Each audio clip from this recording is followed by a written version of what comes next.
We are on the record in the matter of Commonwealth versus Farouk Abdikarim, and the defendant is present along with his attorneys, Mr. Stoffer and Mr. Forman. Mr. Mark Shouse is here from the county attorney's office as prosecutor today, and you are Trooper Cook. Yes, ma'am. Okay, all right, so let's, the defense has filed a motion in limine, and so Mr. Stoffer, Mr. Forman, who's going to argue this today? I will, Your Honor. Okay.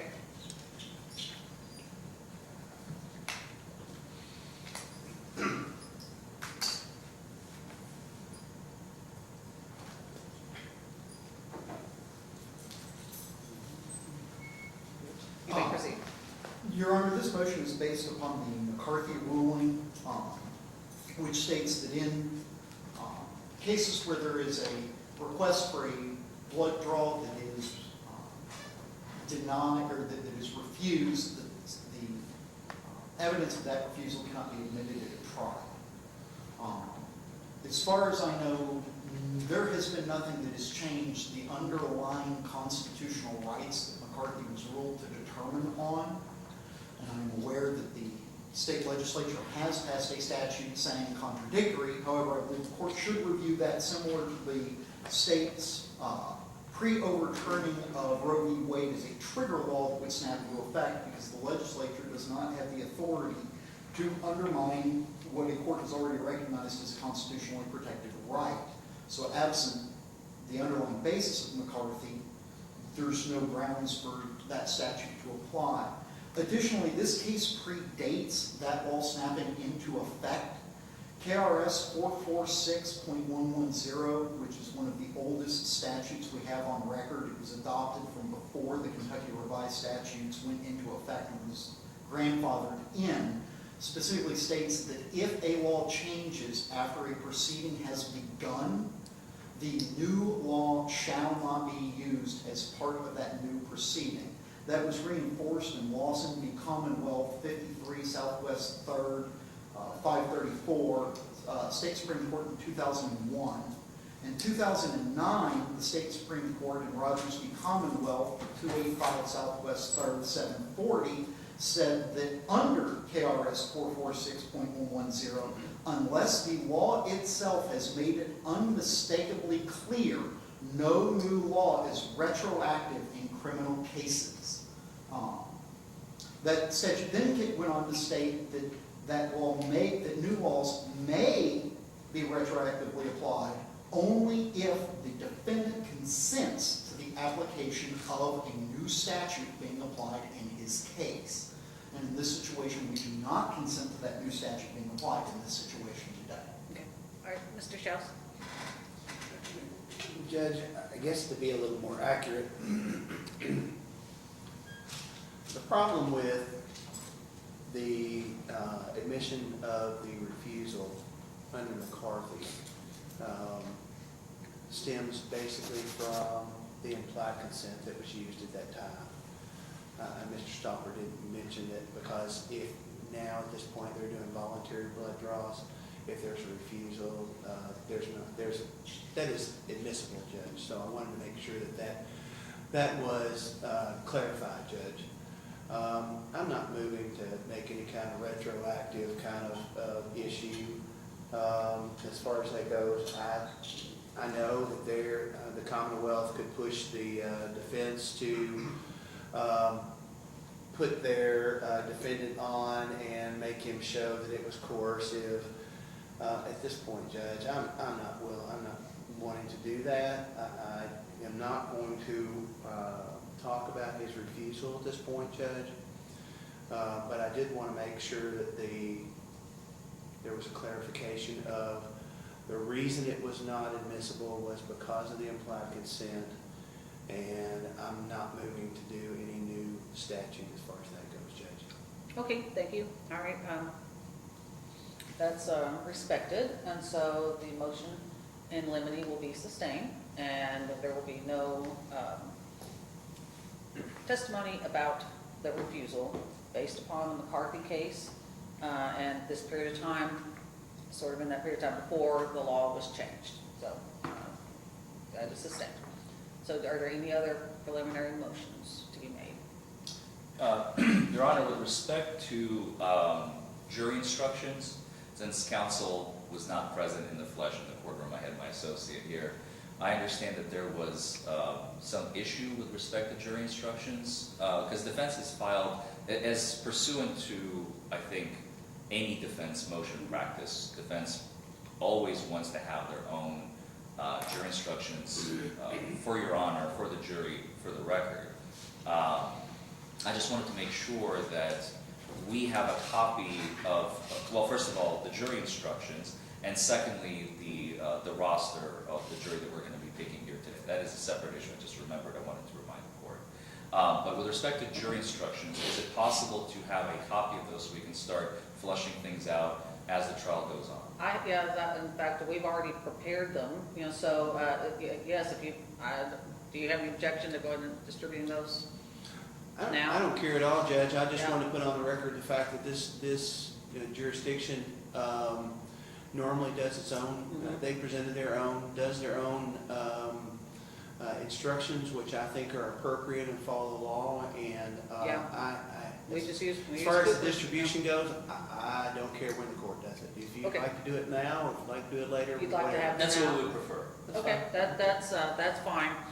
Now, you, and yes, the point, you weren't here, Mr. Foreman, but the point of the prosecutor of that day was Ms. Biggers, is just to say, this jurisdiction always does its own, Cooper's Law-based jury instructions, and so, that's just one step you all can save, time on if you want to. You don't have to tender those to us. I know maybe you still want to, and maybe that's still a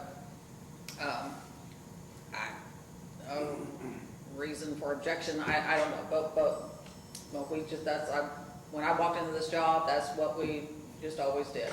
And That's fair, Your Honor. yeah, our assistant has, of course, has all these in her computer prepared and ready to go, so. The reason we do it is in the best interest to protect our client's interest.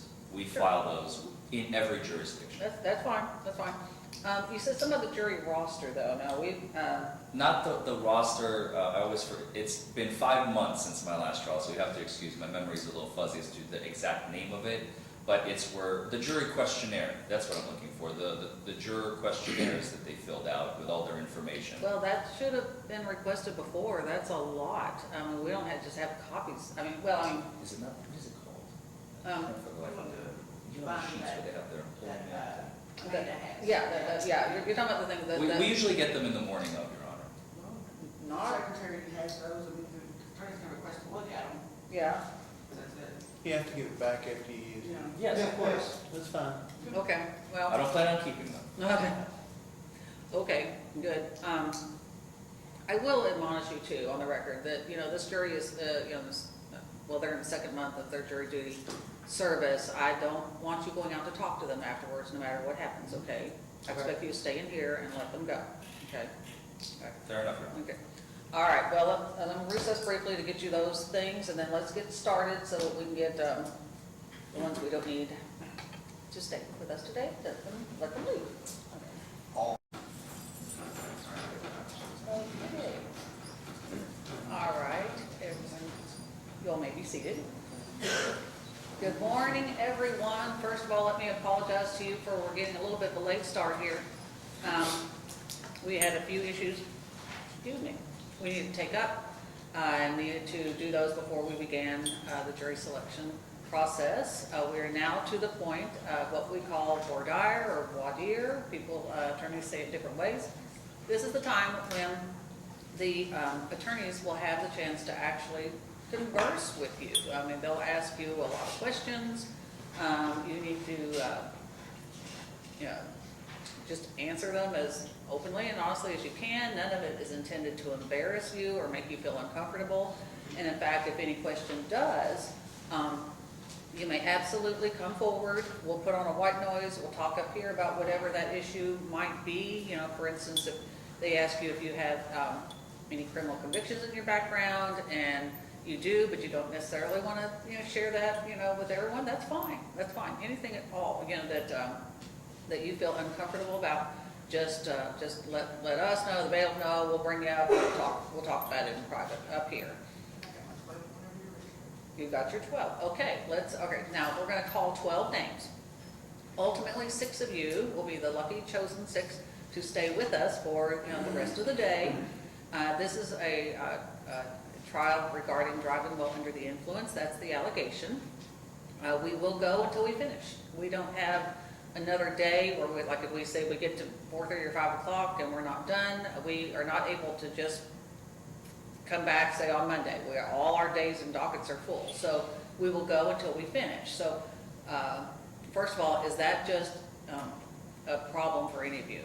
If you just can't stay until perhaps after dinner, okay? We will take a lunch break here shortly, around the noon hour, we'll see. So I do want you all to all go out and, the ones who stay, 6 who stay, go out and get some lunch and have something to eat, because we might, as I say, go on into the dinner hour, and as opposed to breaking for dinner or bringing something in, which causes delays, we tend to just power on through. So any of you who, if you have any blood sugar issues or such, you may want to get, a snack or so to have, to carry you through the early evening hours. But so right now we're in call 12. Ultimately 6 will stay. Those 12 will be questioned, but I want each of you, even if you're not called, to listen to the questions, because there could be some reason why we have to excuse a juror, and so then another one of you would be called in to complete the 12. Okay. So Your Honor, if I may just interject briefly. Yes. The defense does not anticipate that this trial should go very long. Okay. Just for the record. Thank you. Because I know you stated we may go into the evening hours. I mean, it is possible. I Yeah. don't know how many witnesses the Commonwealth intends to call. I don't know how long the witnesses are going to be on the stand, but I would like to inform the court and this jury that the defense is going to be moving fairly rapidly. Thank you. Thank you for that. Okay, so that's good news. Yeah, all right. So, okay, so we'll call the 12 names. Number 1, Bobby Sanders.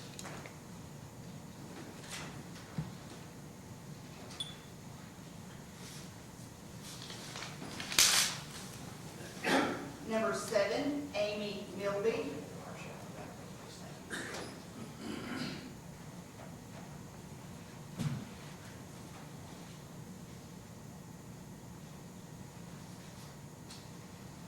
Number 19, James Welch.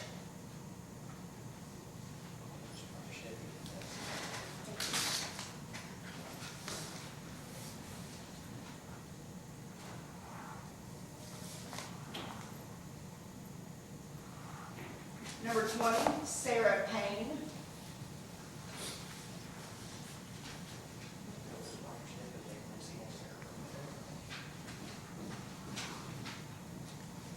Number 25, Jean Torbert.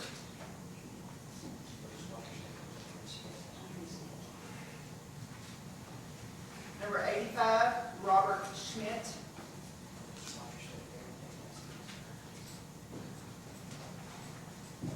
Number 112, Keisha Wayer.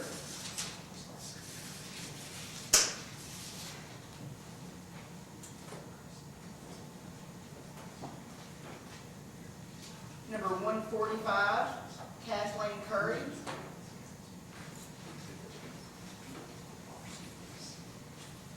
Number 149, Lynette Lawson.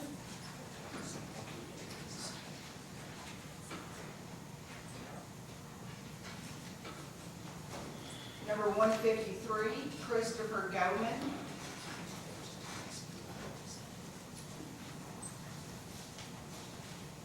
Number 172, Nicholas Kennedy.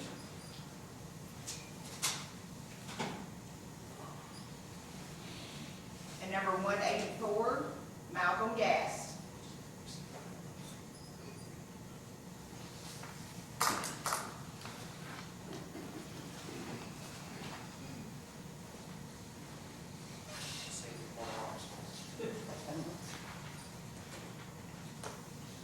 As I'm sitting here, I realize I think this is the first time you all have been called in as a panel in this term. Is that correct? No, you have been before? Okay, all right. One at a time. Not with you. Not with me. Okay, yes, all right. Okay. Well, what we're going to do now is I want everybody to raise the right hand and take the oath. Do you all swear or affirm to make true answers to such questions that may be asked of you touching upon your qualifications to sit as a juror in the case of Commonwealth versus Farouk Abdikarim. Say I do. Okay, thank you, all right. Okay, now I'm going to introduce, this is, our defendant is Mr. Farouk Abdikarim. Do any of you know him in such a way that you would feel uncomfortable or didn't feel like you could sit on this jury? Okay, these are, you may sit down, Mr. Abdikarim. These are his attorneys, Mr. Stopper and Mr. Forman. Are you all familiar, or do you know them in such a way that you would feel uncomfortable sitting on the jury? Okay, you may sit down, thank you. This is Mr. Mark Shouse, he's with the Hardin County Attorney's Office. And with him is Trooper Cook. Yes, Your Honor. And do any of you know either of them in such a way that you would feel uncomfortable sitting on? Okay, so I don't feel comfortable, but I know more.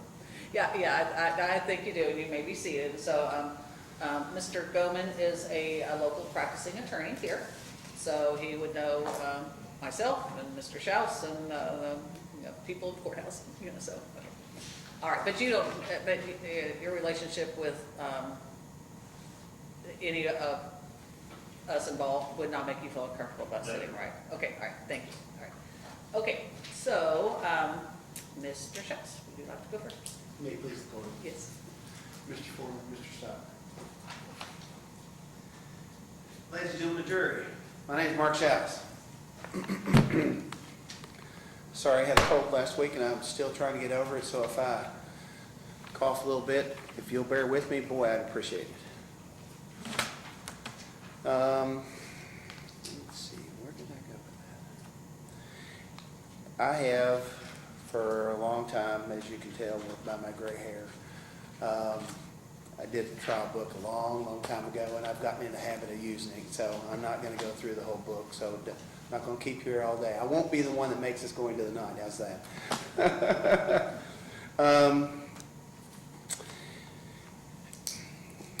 I know the answer for you, but I'm going to ask everybody else too. You all know Jenny Oldham, who I work for, Don Jones, Catherine Clemens, Philip Moore, Allison Teft now, and Melanie Biggers. Any of those folks? No? No. Great. Okay, that's fine. Yes, I know you know everyone. That's the thing. Okay. We're here today on a criminal case. It's a case about, it's a DUI case. And I want to ask you, well, let's just go over some general stuff first. What's the difference between a criminal case and a civil case? You can answer. It's okay. I mean, normally in civil cases, I'm sorry? Usually money. Exactly. The difference is whether one's normally about money and the other one is about whether somebody violated a statute in the state of Kentucky. Is there a reason why we have DUI laws? Why? Why? Safety and not be under the influence behind the wheel of a car. Okay, so I mean, it's a public safety issue, right?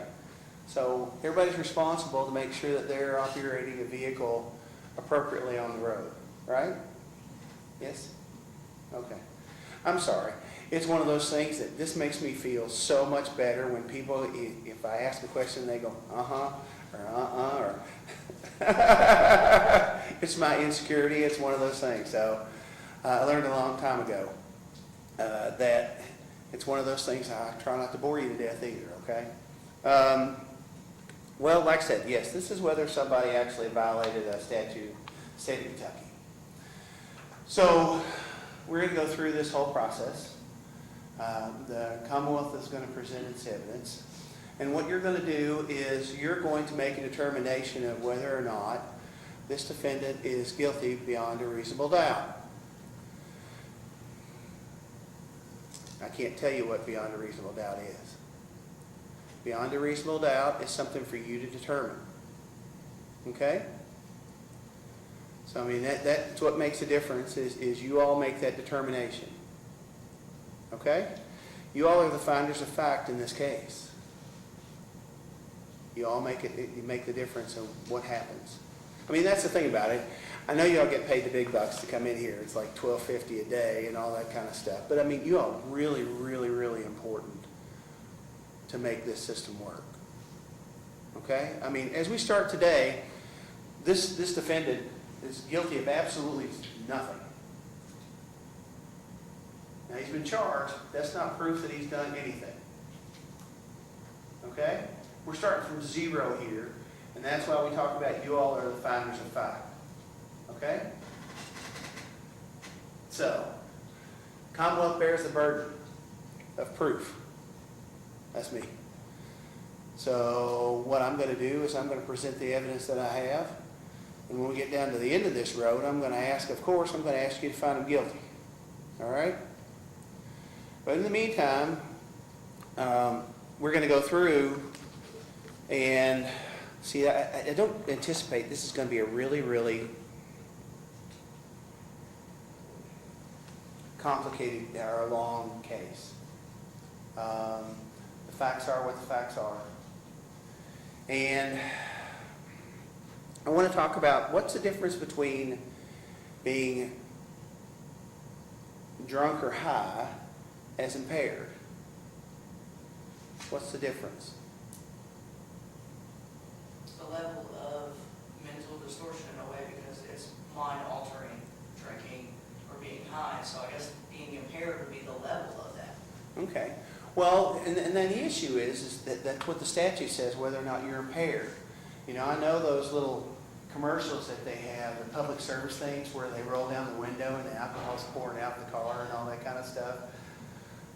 That's not the standard. The standard is whether or not you're impaired or whether or not you can actually operate a vehicle appropriately at that time. Okay? So, you know, it's one of those things that I know under normal, you see those people, you know, if you watch those cop shows or whatever they are, you see people that can't hardly stand up or anything like that.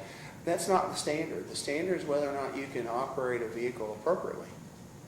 Okay? Whether or not you're impaired. Whether or not you can't do that. And I guess I always take it back to when you first started driving. Did you feel overwhelmed? Yes? No? Okay.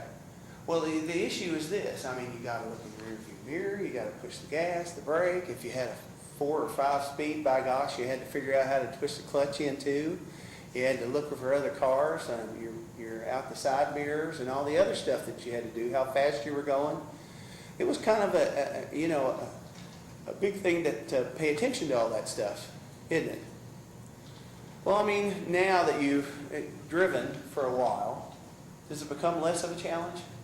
Yes. There are a lot of times you do things because they are, you know, you get used to managing those things. Well, that's kind of what we're talking about with driving impaired. Because when you drive impaired, you're driving a vehicle where all those things that you put together after you were learning don't work the same. It's the fact that paying attention to what's behind you or what's beside you or any of those other things, all of a sudden because you're impaired, you're not processing that the same way. You all right? I mean, that's what it comes down to. Okay, just 1 second. Yes, yeah, okay. Come forward. Find my little button here. My concern is, well, it's a double-edged concern at this moment. First off, I don't believe that Mr. Shouse is really asking him a whole lot of questions, which I think is the purpose of voir dire. I mean, if he would like to include that in his opening statement, this is really starting to sound like an opening statement, which I would object to Mr. Shouse continuing it. Let's just start there. That's my first one. Your response. Judge, I have an opportunity to talk to these folks. I have asked them some questions. They don't have to all be questions. I also have an obligation to help them understand what I'm going to be asking for and where I'm leading them down the path, and that's exactly what I'm doing, Judge. I've been doing the same thing for 15, 20 years. Yeah, there's a lot of latitude in I just wanted the court to be and I appreciate aware. you've got that on the record. And I'm not asking for them to make some kind of a ultimate decision or any of that other stuff. I'm talking Sure. about what we're, I mean, whether or not somebody's impaired, or whether they're drunk, or whether they're high, or any of that kind of stuff, I can ask those questions, Judge. Okay. Thank you. And then there's a second. There's a second one. Yeah, okay. The second one is I just want to have the court admonish counsel to be careful because I believe the definition of the statute of what it means to be under the influence of alcohol is going to come from the bench. And Mr. Shouse is free, opposing counsel is free to ask questions about what the jury feels about it. But again, I feel like we're almost, and this is really the main reason why I'm making the objection. This is the second portion, the more relevant.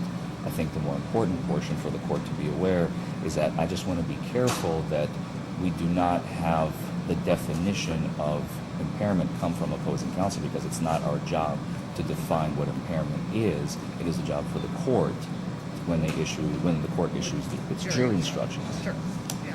Now, I'm just pointing out the fact that it's not drunk and it's impaired, Judge. Yeah. That's the standard. Yeah, your objections are duly noted, respected, and overruled. Okay. Thank you, Judge. Voted for the record. Thank you, Your Honor.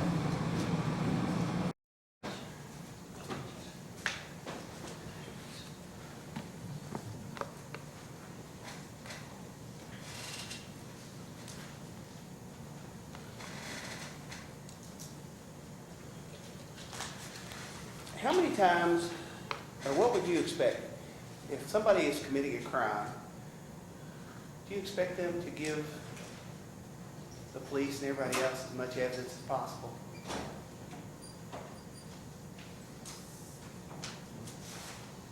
No? Okay, and that's an accurate thing. I mean, because basically, who chooses when a crime is committed? There you go, exactly. So the Commonwealth or the police are trying to gather as much as they can to prove their case, right? Okay. Now, I've mentioned this earlier. I don't anticipate, unless something pops up, most of this case is just going to be testimony. I know these days that everybody likes to be a spectator. Everybody likes to see what happened that night. Sometimes that's not possible. Are you okay with making a decision on testimonial evidence? Yes? I mean, and that leads me to another thing. I talked about beyond a reasonable doubt. Beyond a reasonable doubt, if there's contradicting testimony, is it automatically a reasonable doubt?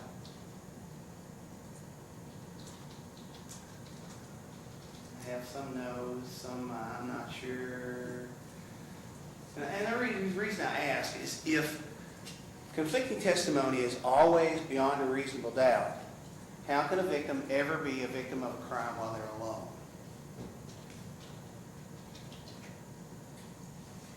I asked that question for a reason. It's because, I said you all were the finders of fact. Your all's job is not quite that easy. It's the fact that you all have to listen to it and make a determination of who and what to believe. You understand that? Okay. So, I mean, that's what I really want is I want a fair trial.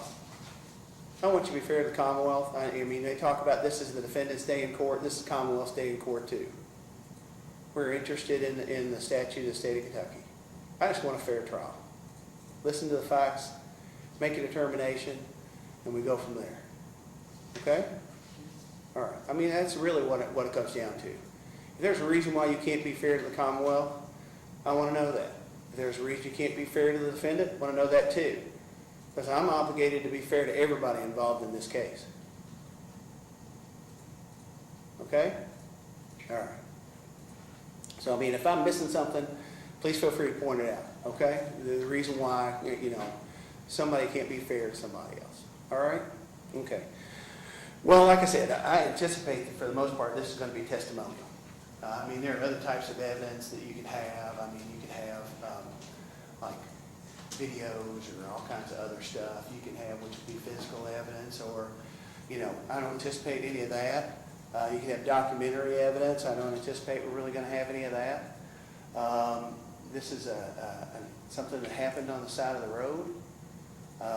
And so we're going to go from there. All right? Okay.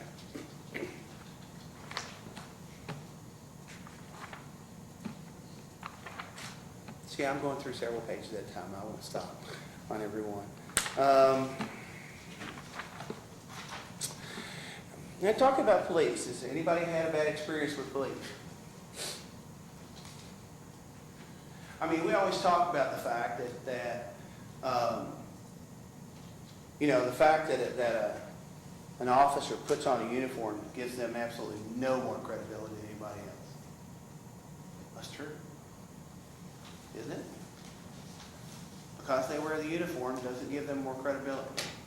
Let me ask you this too, though. If you had an ambulance that came to your house, who would you want to be in the back of it? If you had a medical emergency because of somebody in your house, who would you want to be in the back of it? EMTs. Why would you want EMTs there? Because they're trained, right? Okay. I mean, that's what you get down to. I don't want the paper boy in the back of the thing. I don't want the coach from the high school team there. I want somebody that's got training. Well, the reason why, I mean, what do officers go through? There you go. Has nothing to do with the uniform. It has everything to do with their experience and their training. It's because that's what they do for a living. Just like EMTs do. Okay? So, well, this trooper's not, he's wearing a suit because he's a detective, but it's one of those things that we always talk about that. That uniform carries nothing. They ain't come in here in gym shorts. It's the training. All right? Okay. Now, do you all feel that you've built up a series of experiences over a period of time that would help you put the world in perspective? A lot of times people call it common sense. Yes? I want you to please not check that at the door. I want you to use those experiences to put whatever you hear in here in context to make a decision. This is not some kind of an exercise in a sterile environment. Now, while we don't want you to bring biases here where you can't be fair to people, it doesn't mean that you don't use your experience to listen to that and go, yeah, I see that. Okay? I want you to use that. Don't check that at the door, please. All right? Okay.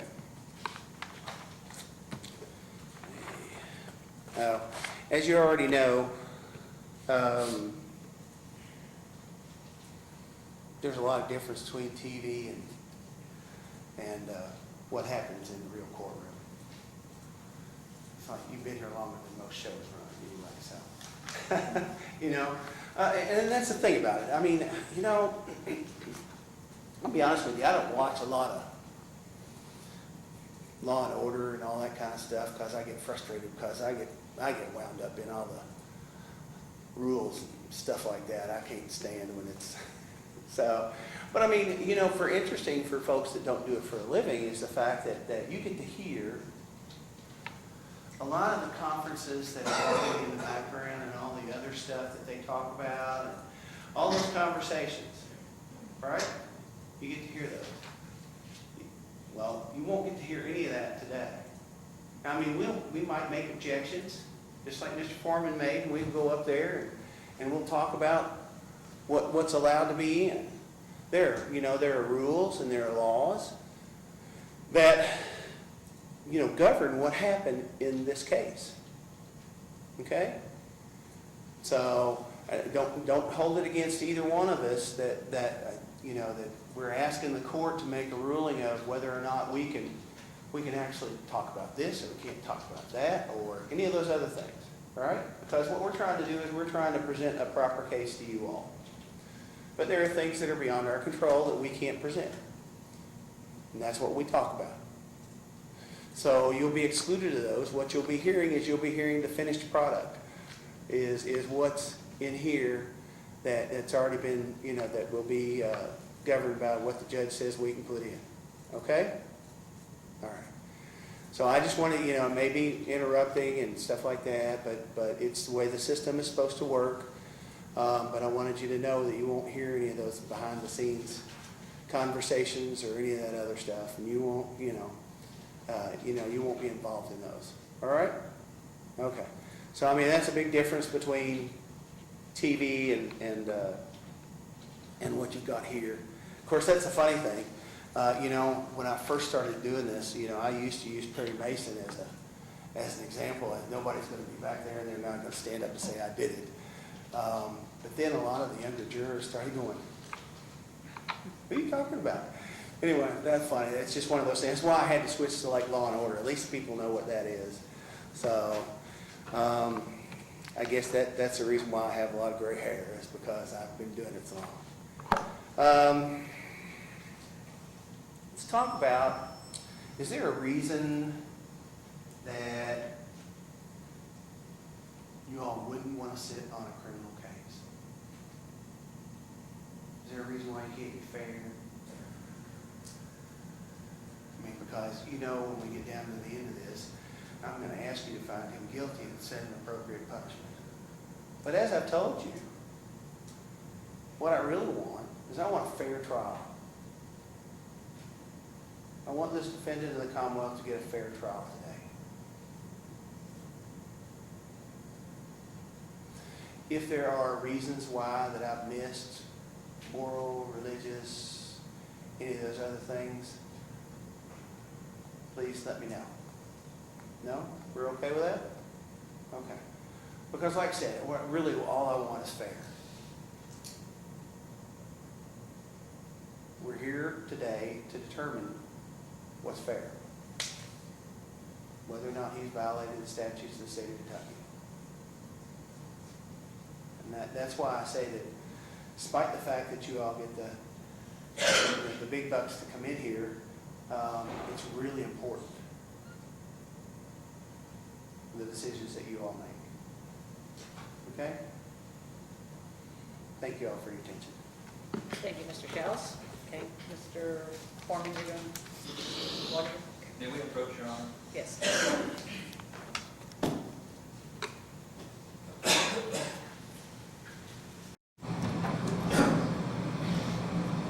I have not had breakfast this morning, as I normally don't during trials, and I've been pounding water, so I just need 2 minutes, if you don't mind. Just a quick break? is that Just a what you're saying? very, very quick Okay, break. sure. We don't even need to excuse the Okay. jury. I'm just going to be in and out in the back. Okay, all right, that's fine. Okay, you know where to go? Yeah, I know. Okay. Okay, we're just stay seated. We'll just be a couple minutes, and we'll be in the second half of voir dire. All right, we're back on the record in Commonwealth versus a.k.a. and Mr. Forman's about to begin his portion of voir dire. Thank you, Your Honor. You're welcome. May I proceed? You may. Thank you. May it please the court, opposing counsel. Ladies and gentlemen of the jury, good morning. My name is Larry Forman, and I represent Farouk Abdi-Karim this morning. You've heard from the prosecution. Now you get to hear from me. I'm going to start off. I always like to start off my voir dires, which is just a fancy word for jury selection, with a question to you all. And I'm warning you right now that it is a trick question. You all ready? What is my job here today?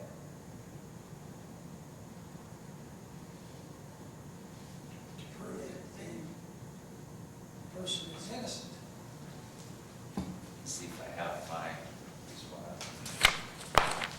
sheet. Thank you. Oh. Mr. Welch. Yes. Mr. Welch says, my job is to prove that Mr. Abdi-Karim is innocent. Is that what I'm hearing you say? Yes, or did not commit the crime, same thing. Or did not commit the crime, same thing, isn't it? I'm sorry to put you in the hot seat, Mr. Welch. That's all. But since you volunteered, and I asked you all to volunteer, this is how, jury selection works. I want you all to give me answers. But does anybody want to tell me why Mr. Welch is wrong. Sorry, Mr. Welch. Right now, he's innocent right now. Because he's innocent right now. So Mr. Schmidt and Ms. Torbert, you both are saying, as he's sitting in that chair right now, he is innocent, right?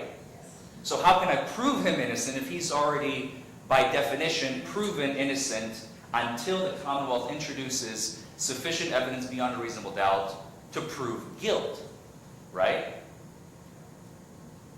So what is my job? What am I doing here today? Defending? Mr. Gass? What else am I doing? Tell his side of the story. Telling his side of the story, says Ms. Milby. Representing him, Ms. Torbert. All of the above. All of the above. You're also representing our rights as citizens that are innocent until proven guilty. I've never gotten that answer before in my entire career. I love that answer. That is exactly true. In this case, it happens to be my client. It could be anybody else in that seat, right? At the end of the day. But today on February 10th is going to be obviously Mr. Agreement. But you're absolutely right. Anybody else want to volunteer an answer? Making sure he gets a fair trial. Making sure, of course, leave it up to the lawyer. I didn't want to say anything. Mr. Goldman, I saw you wanted to give everybody an opportunity. Making sure that Mr. Abdikarim gets a fair trial. That is about as close to the definition of a defense attorney as you might get. But I have a very unique answer as well. Sometimes I get it, usually I don't. But I always try and see and feel you guys out, because you're going to be, at the end of the day, you're going to be seated in this box, listening to all the evidence that, as Mr. Shouse so aptly put, is going to be testimony. We do not have video. I do not know if there's going to be any physical evidence or photographs. I don't anticipate that there will be, but it's all going to be testimonial. That's what we're going to hear here today. And when the trial is over, it's going to be your job to go in the back, in the jury room, and deliberate and decide whether or not the crime of operating a motor vehicle under the influence was committed. And I believe we also have another charge, possession of an open container. Whether those two charges, beyond a reasonable doubt, the Commonwealth has provided sufficient evidence to prove that Mr. Abdikarim is guilty of those offenses beyond a reasonable doubt. If the answer is yes, then your verdict shall be guilty. If the answer is no, then your verdict shall be not guilty. Makes sense, right? So my job, what is my job here today? At the end of the day, my job is to do absolutely nothing. I am just maintaining, I'm making sure, as Mr. Goldman has indicated, I'm just making sure that everything is running smoothly, nothing is being left out, filling in any parts of the story that I believe are not included and are relevant, and you all need to know. Because if I wasn't here, if Mr. Stopper wasn't here, if Farouk was sitting there by himself, he doesn't know the law. He doesn't know where to object, on what to object, what is admissible, what is not admissible.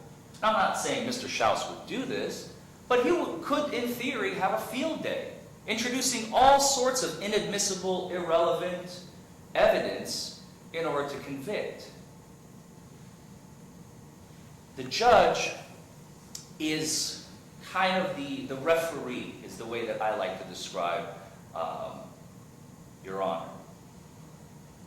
I am kind of like the goalie, the gatekeeper. We defense attorneys, we're so narcissistic and pompous. We like to call ourselves the gatekeepers of the Constitution. But it's true. Without defense attorneys, the prosecution would be given a carte blanche, a white card, essentially, to do whatever they want. And I am here to make sure that that does not happen here today. Does that make sense? The most common answer I get, Mr. Welch, by the way, I don't even need to pick on you. I get that answer 99% of the time. Sorry? I said, I've been there before, so it's okay. Did you do this on purpose? No. No, okay. All right, just making sure. I don't know. But I get that answer every time because the prosecution's job, the definition of what they're doing here seems kind of obvious, right? Doesn't take a whole lot of thinking. They're there to prove beyond a reasonable doubt guilt. Then what the heck is he doing, kind of thing, right? So now you know. Now, Mr. Shouse touched upon this, and I want to touch upon this a little bit further. When it comes to cases before the court, how many of y'all have served on a jury before? All right, we got a few hands. Let's start in the back. Mr. Schmidt, you've served on a jury before? Yes, sir. How many? Several. Several. Criminal, civil, all the above? All the above. All the above. Tell me about those experiences. Did you end up just getting picked and deliberated and reached a verdict, or were you not selected in those cases? Pick, deliberated, make verdict. Picked, deliberated, and verdict. Okay, please, go ahead.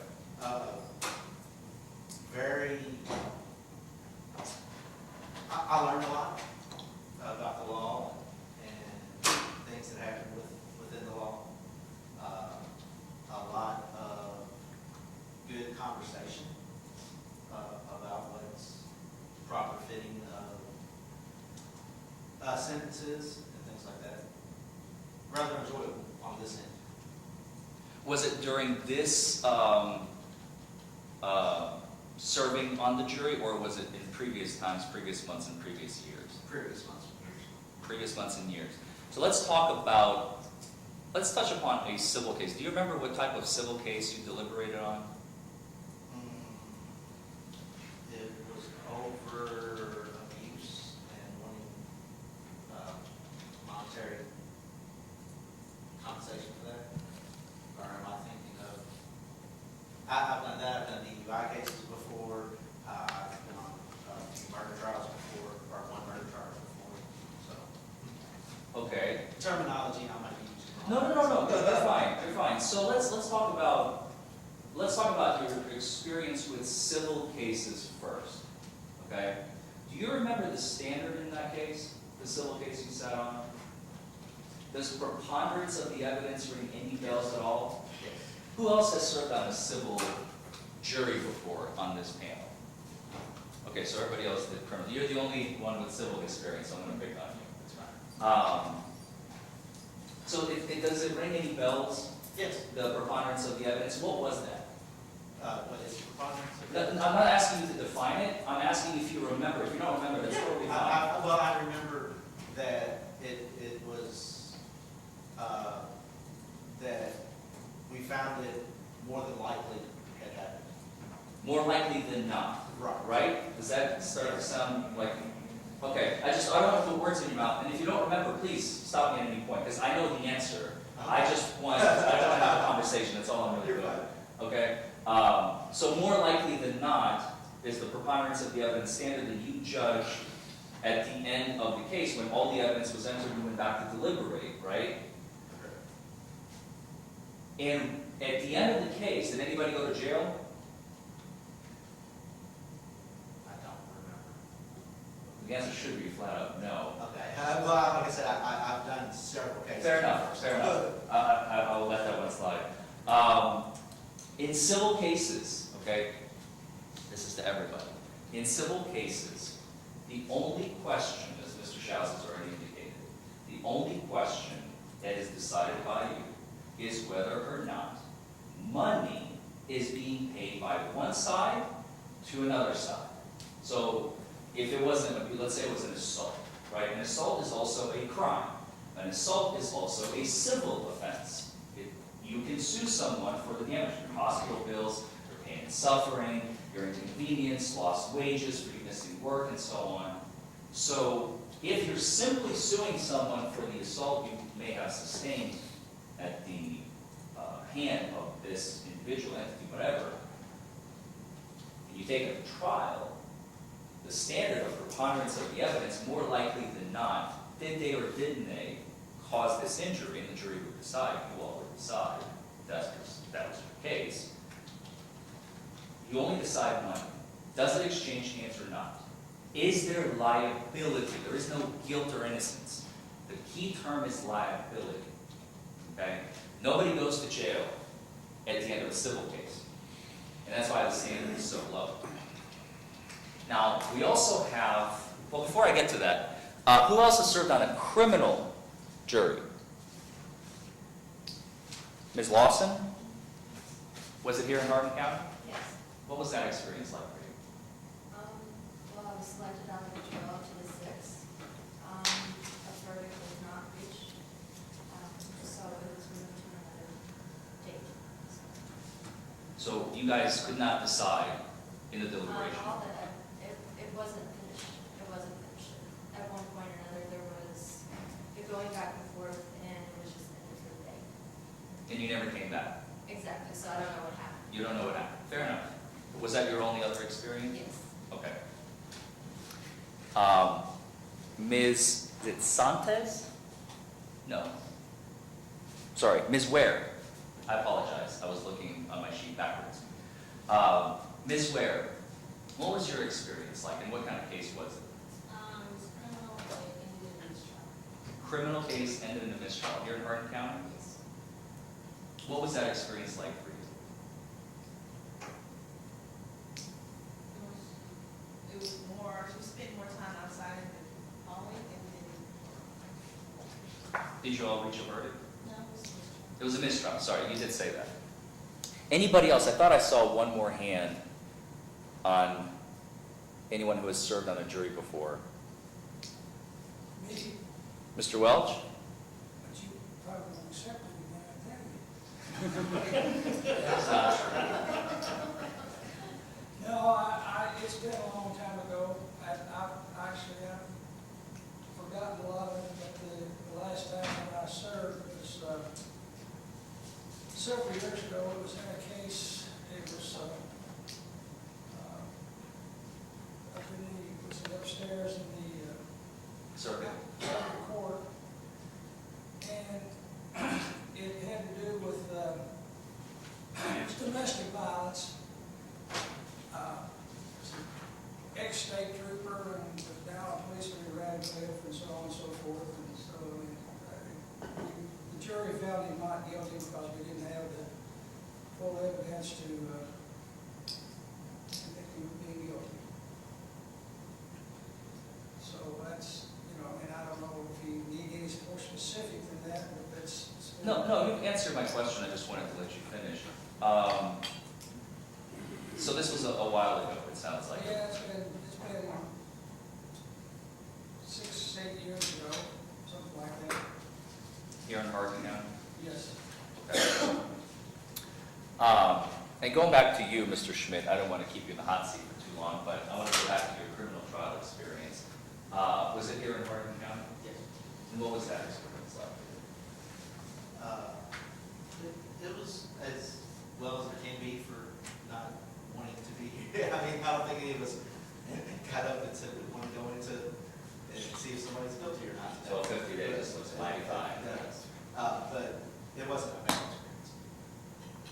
And were you able to deliberate and reach a verdict in that case? Yes. I'm not going to ask you what the verdict is. You don't have to volunteer that. So, have any of you ever served on a case of guardianship or parental rights by any chance? Do you all know what those are? Ms. Milby, what's a guardianship case? basically when someone is not able to, if they're underage or a minor, or they're not able to form their own opinions or are incapacitated, basically. Can't. So either too young or too old, right? It can be on either side of the spectrum, or somewhere in the middle, in theory, You suffer a catastrophic car wreck or something like that. And then what happens? Typically, someone is then put in place for them to serve on their behalf. And their rights to make like financial decisions, stuff like that, are taken away from them, right? What about parental rights? Are you all familiar with what the courts can do to your rights to raise your own children? Anyone? Sorry? They can take your rights away. Ms. Payne says they can take your rights to raise your children away. Do you know what the standard is for that? Clear and convincing. Clear and convincing evidence. That is exactly right.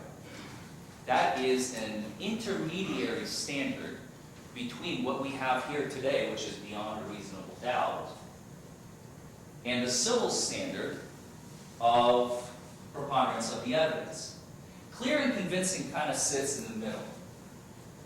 The clear and convincing standard determines whether or not the state gets to take away your kids.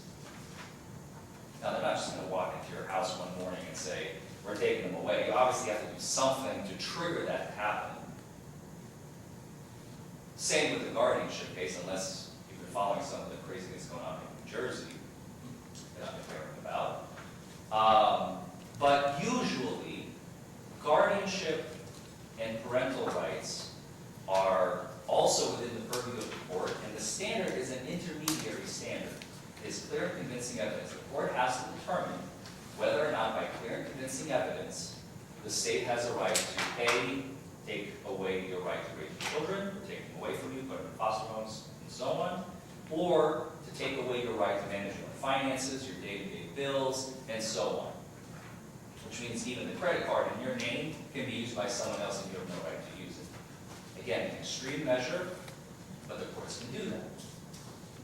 The standard that we have here today is the most extreme, highest standard in the land, beyond a reasonable doubt.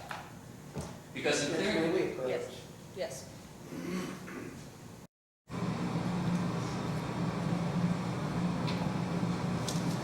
I'm going to ask him to stay away from words like extreme and those kind of things.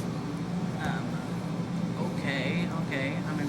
I mean, he's getting close to I'm not trying trying to to define define. it. Yeah, well, using extreme is It is the highest standard of the land. but it's not extreme, and that's the problem because you're using it to define.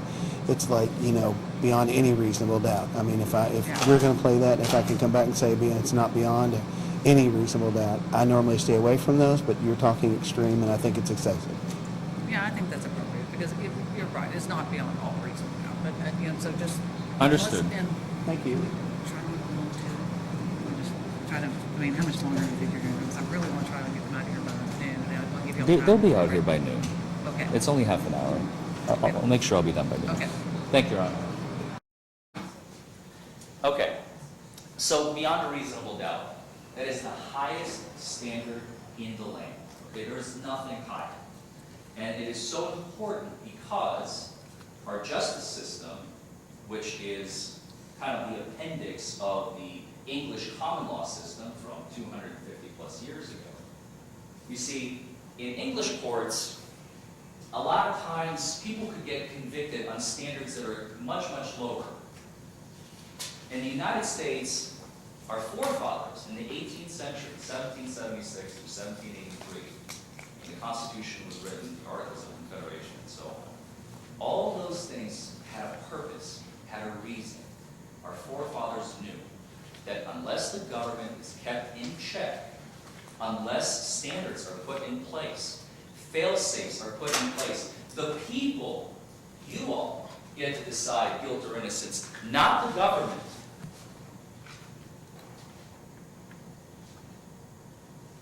That is why we have the standard that we have today. Does that make sense? They wanted protections for the people from the government.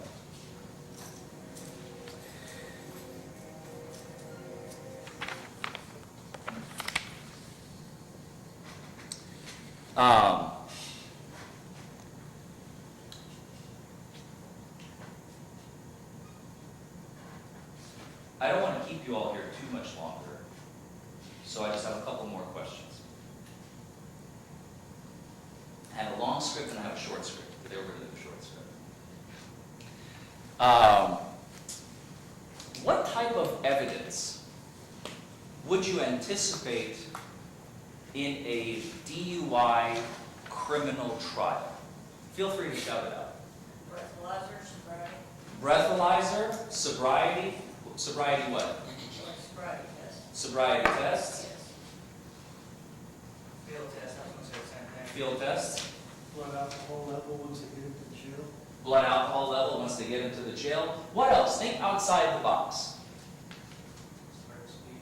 Slurred speech, Slurred speech, study on the feet, unsteady on his feet, Reckless driving. reckless driving, witnesses, Dash cam video. dash cam video.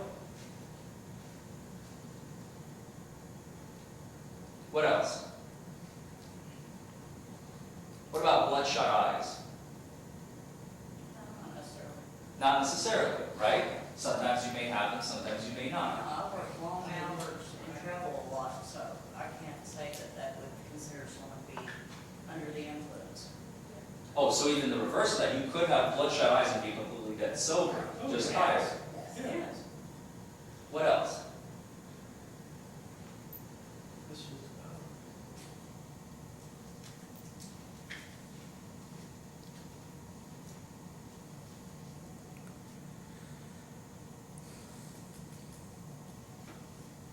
Like I said, and Mr. Shouse pointed this out, this is kind of like an obvious point, but it's something that I think needs to be mentioned, and I'm glad it's being mentioned by both counsel in this case, because sometimes prosecutors omit it for whatever reason. Not, again, not trying to point any fingers at anyone at any point in time, but simply in my experience, this is not my first rodeo, I've done cases before. Do not leave your common sense at the door. It's absolutely true. But at the end of the day, you have to remember that the building that you are in, I like to call it the temple of law. Why? Because it has certain rules that you must abide by, that you must follow. Like at the end of this case, you're going to get jury instructions from the bench.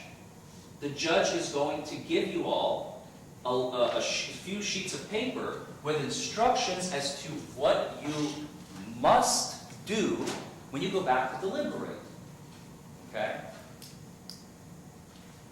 So, listen to the evidence. Pay attention at what is coming at you. We're going to give you openings, we're going to give you closings to kind of give you a roadmap and a conclusion. But in the middle, the meat, that is the real deal here today. The testimony that is going to be coming in. It is your job to listen, pay attention, and at the end of the day, if Mr. Shouse does not prove his case beyond a reasonable doubt, what must your verdict be? I couldn't hear you. Not guilty, right? Thank you all for your time. Thank you, Mr. Forman.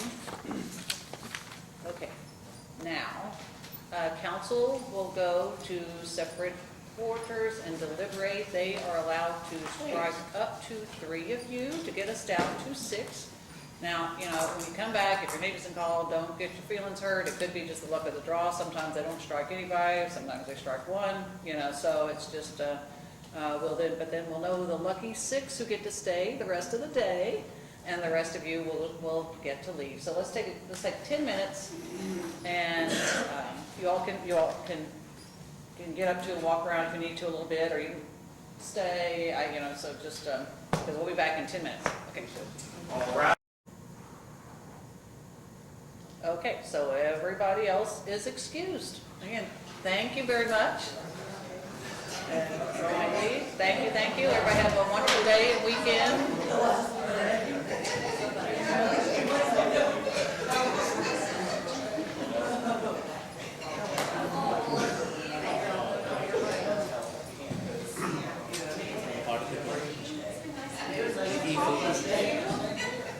Oh, we're still on the records.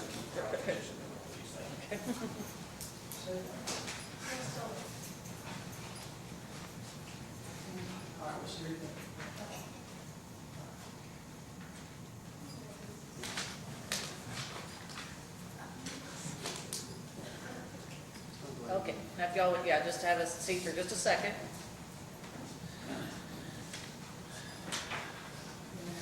If you all back, yeah. Yeah, yeah.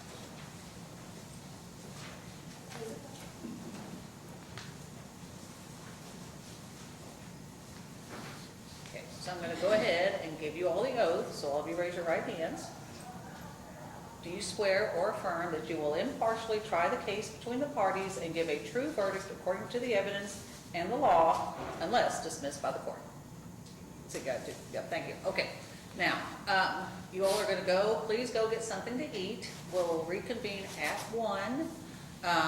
You know, again, it's not, as Parson said, it's not anticipated that we'll go past the dinner hour, but it could happen, so, you know, please get something to eat. Now, we've got several local restaurants down here that will do a sort of a little, kind of an express lunch. You can do things a little, you know, faster if you like. Otherwise, be back here then. And when you come back, you will all each have a small pad of paper and a pen, so you can take notes. I'm a note taker, I like to take notes. Those notes will not become a part of the record, and in fact, will be destroyed at the conclusion of the trial. Okay? All right, so you all are excused. And you will note that the parties will always rise when you all enter or leave, and that is a show of respect and appreciation for your role here today. Oh yeah, don't talk to each other about the case. You know, if y'all have lunch together, that's fine, but just don't talk to anybody else or yourself about this case.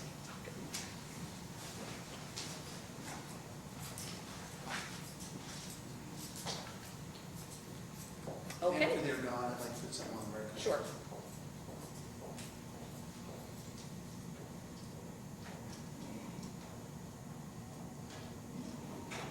And since they're gone.